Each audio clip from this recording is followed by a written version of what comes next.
open eye. Feel the waves cut through me, hypnotized by the sounds of... What's up guys, it's Ryan here, and welcome to this video where we are going to be testing out the Khopeshes of Tumeken and Elidinis. To start off, here's a graphic comparing the prices, accuracies, and damage ratings scaled for attack speed of the Tier 92 Zaros Godsword, the Tier 92 Khopeshes, the Tier 90 Dragors, and the Tier 85 Twin Blades. A quick note, these prices are accurate as of the 15th of November, 2017. The primary focus of this video is going to be to showcase the Khopeshes at a number of different PVM scenarios to try and figure out if they're worth that 600 mil. I'll also be comparing and contrasting the Khopeshes to both the Tier 99 Prayer Malevolence and the Zaros Godsword. And at the end, I will give you guys a final verdict as to if I think these things are worth it or if I think that money is better spent somewhere else. To start things off, I'm going to be comparing the Khopeshes to the Zaros Godsword. If you're just interested in watching me kill things with the Khopeshes and give you my thoughts, you can skip to the time marked on screen and that'll skip you through all of the analytical stuff that you probably aren't looking for. That being said, if you're interested in seeing how the Khopeshes and the Zaros Godsword stack up, well, that's coming up right now. In order to weigh in the pros and cons, we're going to look at 4 separate things. The first thing we're going to look at is Switchscape. In the current climate of PVMing, if you want to have an optimal damage rotation, you need switches. And the main switches people would use with melee are either flanking or lunging. Most people would use flanking on a group boss while using lunging on a solo boss. If you're using Khopeshes, a flanking swap is extremely cheap and extremely easy. All you need to do is get an offhand Dragor, you can put either flanking 2 or flanking 3 on it, and then you're good to go. You can easily swap to that offhand Dragor, use your flanking, you won't lose your aftershock stacks, and then you can switch right back to the offhand Khopesh and continue fighting. If you were to use a Zaros Godsword, you need both a main hand and an offhand to swap to use flanking, or a 2-handed weapon. So you're either looking at buying a Noxious Scythe, putting aftershock and flanking on it, or buying a complete set of Dragors, putting aftershock on the main hand and flanking on the offhand, which is a more complicated switch and it's significantly more expensive as well. For that reason, I have to give the upper hand to the Khopeshes. They make switching extremely easy, and Zaros Godsword in that regard is not going to compare. The greatest positive effect the Zaros Godsword has over the Khopeshes is its special attack. The Black Hole special attack increases damage dealt by 25% while also applying a 25 to 50% weapon damage bleed to your target every 1.8 seconds. This special attack appears on the ground wherever you are when you cast it in a similar fashion to a Sunshine or a Death Swiftness, and it requires 50%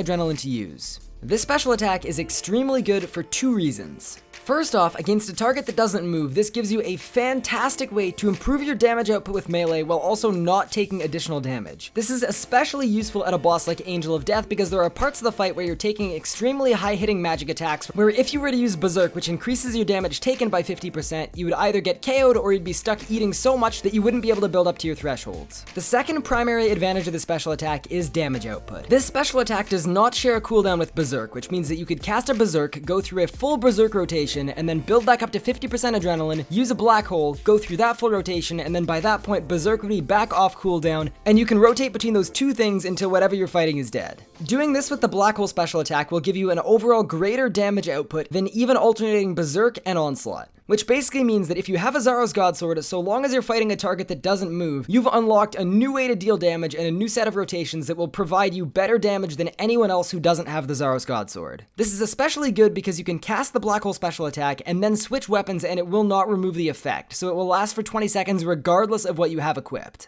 The next thing we're going to look at is the Quake Debuff. Quake is a 2-handed threshold ability that deals between 43.8 and 219% weapon damage to your main target, while also raising the opponent's affinity by 2 for 1 minute. This is not a particularly strong ability in terms of damage output, but the debuff on it is extremely significant. To make this point a little easier, here is a player using Tier 92s with Turmoil, a Supreme Overload, a Tier 4 Berserker Aura, and as you can see, as I apply a Quake debuff, my hit chance increased by over 4%. Compared to the other frequently used melee debuff, which is the Statius Warhammer, Quake is a really good option to a boss like Telos because you can use it however often you want. Not only is it free to use and free to apply, but it also doesn't have a very high adrenaline cost either. By the way, this hit chance calculator was made by a player named Chipapa. I've linked it in the description if you guys want to check it out, and just make sure to read the rules before you use it. Anyway, that's all I'm going to say about the Quake debuff. It is a really good ability, and it's a really nice advantage to the Zaros Godsword. The next point I'm going to make is that if you are using Khopeshes as opposed to the Zaros Godsword, you will actually get a slightly increased single target DPM or damage per minute. Okay, this is super counterintuitive, but I'm going to try my best to explain it in as simple terms as possible. Before I get into this, I want to mention that this is not a proof. This is just an explanation as to conceptually why it works the way it does. In the same time as a destroy that has an average damage of 112.8 times 4 attacks, you could do a cleave, a smash, and a hurricane. This hurricane rotation would give you more total damage and also give you more damage per tick, but not only is this rotation putting cleave on cooldown, which is one of your highest damaging basics, but it also doesn't account for the fact that when you're finishing a destroy, you can single tick your next ability. So if you take a look at this clip, you're gonna see that the next ability after this hurricane rotation, I have to wait the full global cooldown, whereas with the destroy, you waive the global cooldown because destroy is a channeled ability. This in essence is why destroy is a superior ability to hurricane against a single target. So anyway guys, that was a quick little comparison between the Zaros Godsword and the Khopeshes. You can probably formulate your own opinion, but I'd say they definitely complement each other extremely well. In a perfect world, you'd have both sets, but if you could only get one, I would get the Zaros Godsword first if you plan on doing a lot of raids and a lot of Angel of Death, and if you plan on doing a lot of melee Telos or other lower tier PVM, I would probably go with the Khopeshes first. Ultimately, it all comes down to personal preference, but hopefully the points I've made will help you make a decision if you're looking to get one of the two. Okay, enough talking about the Zaros Godsword, let's go and test out the Khopeshes at a number of different bosses and PVM encounters. First on the list, let's go to Telos. I'm gonna start off by first saying I don't really like melee Telos. Overall, I prefer magic by a whole lot. I've done 800 Telos kills, and in those kills, I've done probably 750 of them with magic. But that being said, melee Telos with the Khopeshes is actually extremely quick, and it's not nearly as clunky as you might think it would be. This is largely because with Bladed Dive and Surge and Barge together, you can actually do a lot of really good combinations where you can manipulate Telos and the beams extremely well. For example, what you're looking at right there is I got the Black Virus, I Bladed Dive to the Black Beam, and then immediately following that, I had a Gilner Uppercut that I could then surge away from. Because they don't share a cooldown, it actually makes melee Telos a whole lot more manageable than you'd think it would be. It's also really good on P5 because you can get around with the beam swaps quite a bit quicker, especially if you get a beam spawn that is not so favorable. So overall, even though melee Telos isn't my thing, for the couple hours I did in melee Telos, it actually went quite well, and I'm probably going to do it more often, especially when my Maniacal and Runic Accuracy auras are on cooldown. One other really good example of this is if you take too long getting from the second to the third font, you'll actually end up getting a second so much power. You're gonna see here that I've phased it and I'm very far away, but look at this, Bladed Dive, Surge, and I'm all the way at the last font. And like I said before, mobility is one of the biggest bonuses you get out of doing Telos with the Khopeshes. The one major negative that comes out of doing Telos with melee for me is that you still need some sort of two-handed weapon like a Dragon Rider Lance or a Noxious Scythe to take care of the minions. You'll notice I used a Scythe both on P4 and P5, and that's extremely important. If dual wield melee just doesn't offer nearly enough multi-target abilities, and clearing the minions would be an absolute nightmare, so definitely keep that in mind. The next boss I brought the Khopeshes to was Rax, and let me just say, these are absolutely incredible. You'll see in this Zerk here, my basics are hitting 7Ks, and that was not even a rare occurrence. I was going down mid-path, and the majority of my kills were under 4 minutes, and that's down a path where over 2 minutes are set time phases that you can't speed up. It was absolutely insane. I was getting 25-second P3s, and I was getting 30-second P4s immediately following. I'm someone who's done over 300 Rax kills with Drygors, and to upgrade to the Khopeshes was absolutely phenomenal. There is a massively noticeable difference, and the hits are just so high and so consistent. I honestly could not recommend this enough. This was the most fun thing that I did making this video, and if you get these Khopeshes, you have to try them out at Rax because it is absolutely broken and it is so much fun.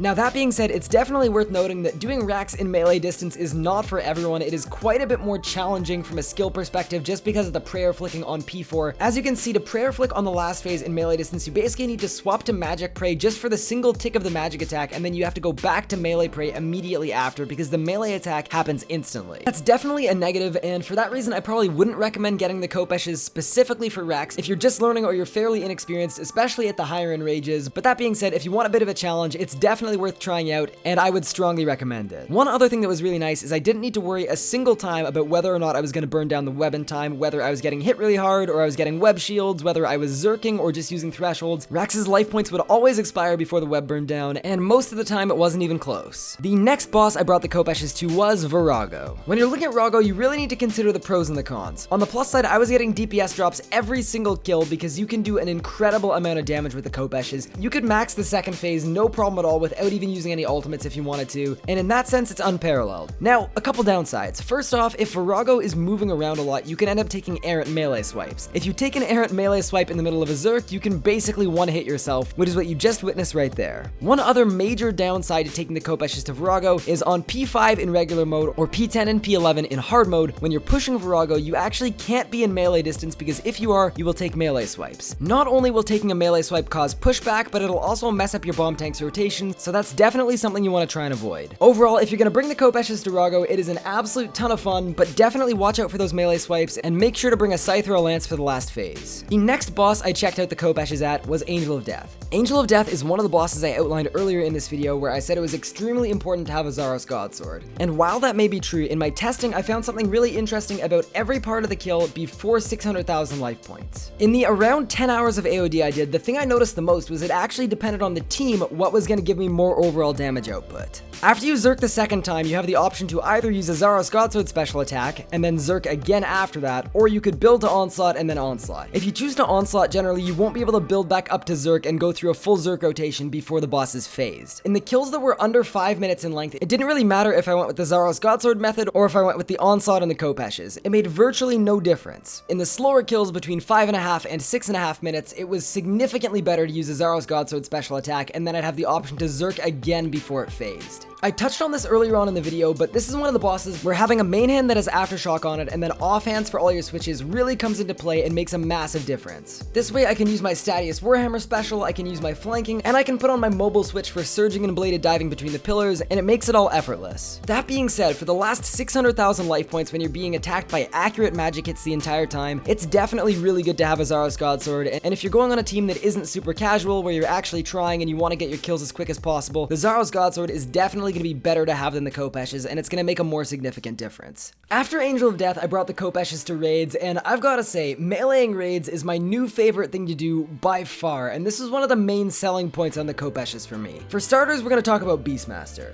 The damage output on the Khopeshes on a single target is extremely high, and for that reason, if I was the only one using dual wields with melee, I would get the Corm's Bones almost every single time. That being said, doing the rest of BM, especially past when the pets have died, can be extremely tedious. You just take a lot of damage, and you can't really Zerk without getting killed. The Khopeshes definitely don't shine at Beastmaster, they're fun. I've now done every single roll with melee at Beastmaster, and I've gotta say, it's something I do for fun more than for actual practicality, and you're probably better off both from a damage standpoint and a saving your own life standpoint, maging or ranging, but still, it's definitely a lot of fun, there's nothing wrong with it, and it'll certainly get the job done. If you're on a team that does full raids, which means Beastmaster followed by Yaka, most people don't take Beastmaster too seriously, no one really works all that hard anyway, so it's a really fun opportunity to see how much damage you can do while tanking some pretty massive melee hits. That being said, the more important part of the raid, Yaka. Yakamaru is where the Khopeshes really shine. The damage output is absolutely fantastic, and you can Zerk every single pool. Not only is the damage output extremely high, but you can use the Vampirism Scrimshot to save on food, which makes it extremely easy to survive on either a Nihil or a Titan. Since getting the Khopeshes, I've now done over 30 full raids, and unless I'm basing, I will use melee for every other role, including North Tank, and I can't recommend this enough. Yaka is one of, if not the best place to take advantage of a flanking switch, and although I don't have one with me in this clip, the Khopeshes facilitate easy switching, which makes them extremely worthwhile. Yakamaru, more than anything else, is the reason I'm holding on to these Khopeshes, and I have no plans on selling them. The final thing I went and did with the Khopeshes is Slayer. I had myself a little bit of a slay day. I tried out the Queen Black Dragon as well as a bunch of other tasks, and I found that these don't make a great Slayer weapon. As you could expect, and especially with Revolution++ coming out, using magic or two-handed melee with a scythe and just loading up on your area of effect attacks is going to get you significantly higher experience rates than dual-wield melee, which focuses primarily on single target damage. Even at a boss like the Queen Black Dragon, where the kills seemed like they were going pretty quickly, I got a faster kill than my previous fastest on the first try with magic, simply because you can attack while running around, and that mobility factor really does come into play.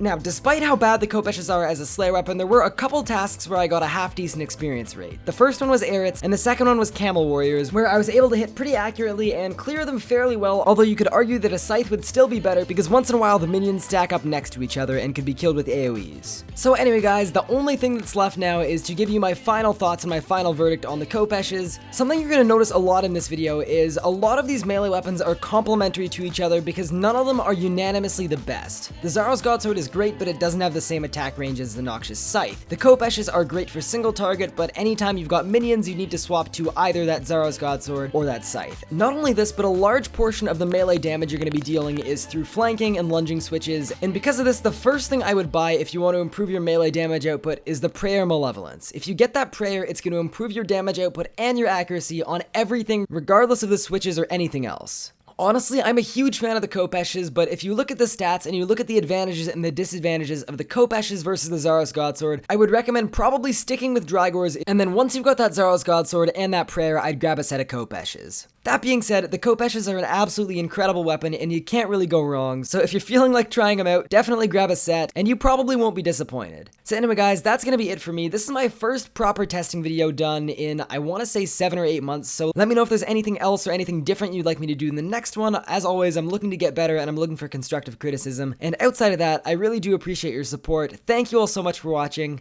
have a great one, and as always, peace out.